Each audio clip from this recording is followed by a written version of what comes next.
But if he does not listen, take one or two others along with you, that every charge may be established by the evidence of 2 or 3 witnesses. If he refuses to listen to them, tell it to the church. If he refuses to listen even to the church, let him be to you as a Gentile and a tax collector. Friends, in the world's eyes, that is judgment. In the ones that say, well, judge not lest you be judged, that's judgment in their eyes. And yet Jesus is clearly saying that this is how we are to be obedient. And the problem is so often that we fail to do that. We fail to walk in the way that he has called us to walk in dealing with sin.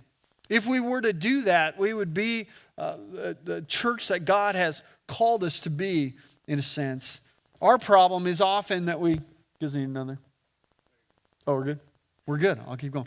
Our problem is that we often do not do this verse within the church and within one another, and yet we call non-Christians, we treat them as if they were believers, that they should live a righteous, holy life, and yet they don't know Jesus.